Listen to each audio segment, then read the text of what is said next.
यावरून मोठी बातमी समोर येतेय। मुकुंदनगर परिसरातील सुजय गार्डन सोसायटीमध्ये आज सकाळपासून ईडीची मोठी कारवाई सुरू आहे। सीए प्रकाश पोफळे यांच्या निवासस्थानी आणि कार्यालयावर सकाळी सुमारे 7 वाजता छापा टाकण्यात आला असून कागदपत्रांची सखोल तपासणी सुरू आहे। ही कारवाई नाशिकमधील भोंदूबाबा अशोक खरात प्रकरणाशी संबंधित असल्याची माहिती मिळते। आर्थिक गैरव्यवहार आणि मनी लॉन्ड्रिंगच्या आरोपांवरून ईडीनं पीएमएलए कायद्यानुसार तपास सुरू केलाय। अशोक खरात यांना वेगवेगळ्या नावांनी अनेक बँक खाती उघडून त्यावर स्वतःच नियंत्रण ठेवल्याचा आरोप आहे।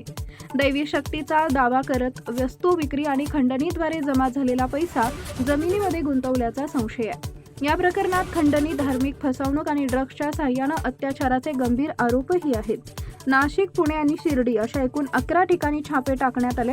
पुढील तपास सुरू असून अनेक मोठे खुलासे होण्याची शक्यता आहे। टाइम्स ऑफ महाराष्ट्रसाठी शिवानी लकडे यांचा रिपोर्ट, पुणे।